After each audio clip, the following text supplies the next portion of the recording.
एक ऐसा लड़का जिस पर शुरुआत में सब हंसते थे, यहाँ तक कि परिवार वाले भी उसे नीचा दिखाने में कोई कसर नहीं छोड़ते थे। लेकिन 2 साल बाद कुछ ऐसा हुआ कि जो लोग इसके ऊपर हंसते थे वही आज इसके यहाँ काम करते हैं। दोस्तों, सुनने में ये चीज किसी फिल्म की कहानी से कम नहीं लग रही, पर अक्सर जब कोई इंसान अपने लिमिट से आगे बढ़कर दुनिया को मुंह तोड़ जवाब देता है तो उसकी कहानी फिल्म की कहानी जैसे ही लगती है। और हमारी आज की स्टोरी का हीरो भी कुछ ऐसा ही है, जिसने गरीबी और भुखमरी जैसी परेशानियों को साइड में करके खुद को एक सफल इंसान बनाने में कामयाबी हासिल की।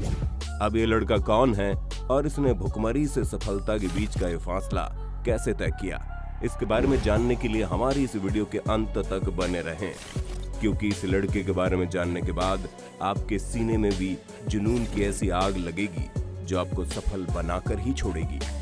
अब ये कहावत तो आपने सुनी ही होगी कि जहां चाह है वहां राह है, और अफ्रीका में रहने वाले मैल्कम ने ये चीज साबित करके दिखा दी। दोस्तों, मैल्कम की स्टोरी की शुरुआत 2012 से होती है, जब एक गरीब परिवार से बिलोंग करते थे जिसमें कोई भी पढ़ा लिखा नहीं था। यहाँ तक इनके घर में बिजली तक की व्यवस्था नहीं थी। अब आप सोच लीजिए इस तरह की परिस्थिति में ये किस तरह रहते होंगे। अब हमें नहीं लगता कि ये बात आपको बताने की भी जरूरत है कि अफ्रीका में लोग किस तरह रहते हैं, क्योंकि वहाँ का लिविंग स्टैंडर्ड काफी ज्यादा लो है और लोग काफी कम चीजों में ही अपना गुजारा करते हैं। कुछ ऐसा ही हाल मैल्कम का था। अफ्रीका के एक छोटे से टाउन में रहने वाले मैल्कम के बड़े से परिवार में सबको पेट भर के खाना मिल जाए वही बहुत बड़ी बात हो जाती थी। जहां इनके घर में कमाया गया $1 भी किसी कामयाबी से कम नहीं था। हालांकि इनकी ये परिस्थिति इसी तरह चलती रहती अगर वो इंसिडेंट ना हुआ होता जिसने मैल्कम की जिंदगी बदल दी।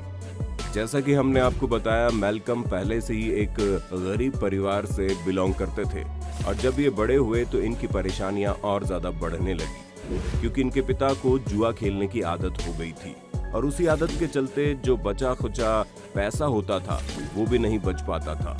हालात इतने बुरे हो गए थे कि इन लोगों को एक टाइम का खाना ही मिल पाता था, क्योंकि अधिकतर पैसे तो मैल्कम के पिता जुए में उड़ा देते थे।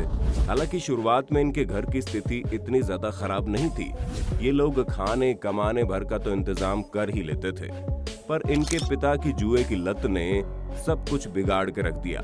इस तरह की परिस्थिति में मैल्कम के सभी परिवार वाले साथ छोड़ चुके थे, लेकिन इन्होंने हिम्मत नहीं हारी और ये सोचते रहे कि इन्हें ऐसा क्या करना चाहिए जिससे इनके परिवार की स्थिति सुधर जाए।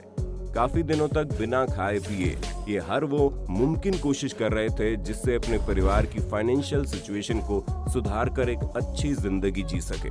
और इस पूरी सिचुएशन से जूझने के बाद इन्हें समझ में आया कि छोटी मोटी नौकरी करके कुछ नहीं होगा, अब बिजनेस करना चाहिए, जिसके लिए मैल्कम अपनी जितनी भी जमा पूंजी थी उसमें इन्होंने पुराने टायर खरीदे और इस पर काम करना शुरू कर दिया। ये उन सभी टायर को आधा आधा करके काटने लगे। अब मैल्कम की इस हरकत को देखकर हर कोई हैरान रह गया और इन पर हंसने लगा कि ये क्या कर रहे हैं।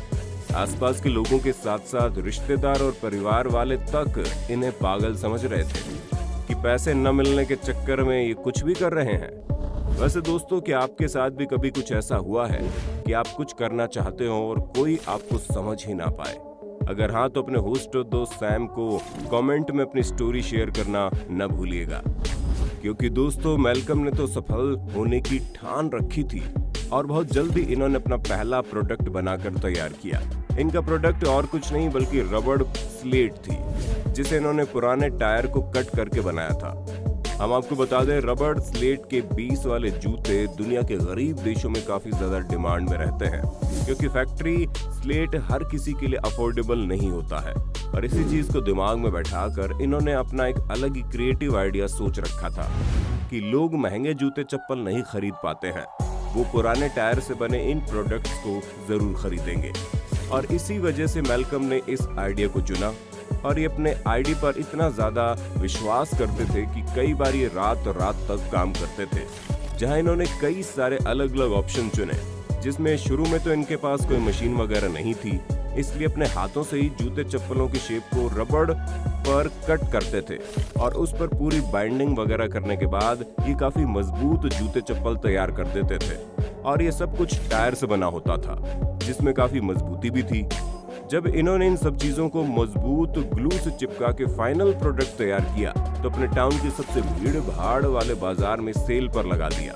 अब जाहिर सी बात है, सेल पर इतने मजबूत और सस्ते जूते चप्पल अगर मिलेंगे तो भला कौन नहीं खरीदना चाहेगा। यही कारण है कि वहाँ के लोकल लोगों ने इनके प्रोडक्ट पर ज्यादा से ज्यादा ध्यान दिया, जिसके बाद इन्हें अपनी पहली इनकम भी होने लगी। लेकिन चमत्कार तो तब हुआ जब पहली ही बार में इनके सारे जूते चप्पल बिक गए। इन्हें तो विश्वास ही नहीं हो पा रहा था कि लोग इनके प्रोडक्ट को इतना ज्यादा पसंद करेंगे। अपनी पहली सफलता मिलने के बाद मैल्कम को जितनी खुशी हुई उससे कहीं ज्यादा उनके अंदर और बेहतर काम करने का जोश आ गया। इसलिए इन्होंने जूते चप्पल की सेल से मिले पैसों से और ज्यादा पुराने टायर खरीदे और इन्हें अच्छे से अच्छी क्वालिटी में तैयार करना शुरू कर दिया। दोस्तों, मैल्कम के स्लेट काफी ज्यादा स्ट्रॉन्ग होते थे और अफ्रीका में जूते चप्पल की काफी कमी है क्योंकि इनकी बड़ी बड़ी फैक्ट्रियां लगाने के लिए लोगों के पास ज्यादा पैसे नहीं है।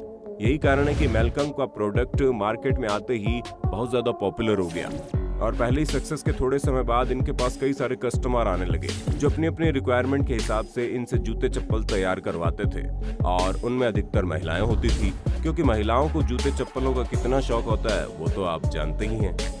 अपनी सेल्स को बढ़ाने के लिए और लोगों को ज्यादा से ज्यादा कंफर्टेबल फील कराने के लिए इन्होंने कई अलग अलग तरह की सैंडल्स भी बनाने शुरू कर दी, जिसकी वजह से इनकी सेल्स और ज्यादा बढ़ गई। हालांकि शुरुआत में समझना थोड़ा मुश्किल हो रहा था कि ये जूते किस तरह बन रहे हैं और आप इसे देखकर खुद कहेंगे कि ये वाकई में बहुत प्यारे हैं। लेकिन लुक अच्छा होने के साथ साथ इनकी सबसे अच्छी चीज ये थी कि ये अफोर्डेबल थे, काफी स्ट्रॉन्ग भी थे, यानी कि कम दाम में ये लंबे समय तक चलने वाला प्रोडक्ट बना रहे थे। यही कारण था कि दूर दराज के लोग भी इनके प्रोडक्ट के बारे में सुनकर इनसे जूते चप्पल खरीदने आने लगे। कुछ महीनों तक काम ऐसा ही चलता रहा और इन्हें अच्छा खासा प्रॉफिट भी मिलता रहा। उसके बाद मैल्कम ने सोचा क्यों ना अपना काम बढ़ाया जाए, इसीलिए इन्होंने एक छोटी सी जूते चप्पल बनाने की फैक्ट्री शुरू कर दी, जिसे आप एक छोटा वर्कशॉप भी कह सकते हैं, जो पुरानी बिल्डिंग के अंदर तैयार किया गया था। अब अपने इस वर्कशॉप में ये एम्प्लॉय के तौर पर खुद तो काम करते ही थे, लेकिन डिमांड ज्यादा होने की वजह से इन्हें प्रोडक्ट भी ज्यादा बनाने थे और अकेले इतना सारा काम करना इनके बस की बात नहीं थी, इसलिए इन्हें कुछ लोग मदद के लिए चाहिए थे। आप विश्वास नहीं मानेंगे, इनके पास काम करने के लिए वही लोग आए जो पहले इनका मजाक उड़ाकर चले जाते थे, पर जब इनके आसपास के लोगों ने मैल्कम की तरक्की देखी तो वो खुद इनसे काम मांगने आए और अब तो इनके पास करीब 10 से 15 लोग काम कर रहे हैं। ज्यादा लोगों को काम पर रखने की वजह से इनका काम भी बढ़ गया और अब इनकी सेल्स न सिर्फ इनके आसपास के एरिया में बल्कि काफी दूर दूर तक होने लगी। अफ्रीका जैसे कॉन्टिनेंट में अगर एक इंसान का भी प्रोडक्ट अच्छा चलता है तो बहुत दूर से लोग उसके पास आते हैं क्योंकि वहाँ पर ज्यादा कंपटीशन नहीं होता। अब इनका बिजनेस इतना अच्छा चलने लगा तो न सिर्फ इन्होंने अपनी फैमिली का सारा कर्जा उतारा बल्कि उन्हें एक अच्छी लाइफस्टाइल भी दे दी। दोस्तों, जाहिर सी बात है कि इनका आइडिया जब चल गया तो काफी समय बाद दूसरे लोगों ने भी इनके जैसा ही काम शुरू कर दिया। पर बिजनेस का एक उसूल होता है कि आपको अपने कस्टमर के प्रति ईमानदार बनना पड़ता है, जो चीज मैल्कम में थी। इसलिए जहां बाकी लोग चीप क्वालिटी का प्रोडक्ट बनाकर बेच रहे थे, वहीं इन्होंने कभी भी अपने सामान की क्वालिटी नहीं बदली और अच्छे से अच्छा प्रोडक्ट अपने कस्टमर को दिया। यही कारण है कि इनके पास ना ही कभी फाइनेंशियल परेशानी आई, बल्कि ये अब एक बढ़िया बिजनेसमैन की तरह अपनी जिंदगी जी रहे हैं। यहाँ तक कि अपने नए बिजनेस के लिए कैपिटल भी कलेक्ट कर रहे हैं ताकि मार्केट में और भी तरह के फील्ड में उतर पाएं। बाकी इनका जूते चप्पल का जो बिजनेस है वो तो चल ही रहा है क्योंकि इन्होंने खुद की कई दुकानें खरीद ली है जिसमें रिटेल प्राइस में अपना प्रोडक्ट को बेचते हैं और होलसेल में इनका प्रोडक्ट बिकता ही बिकता है।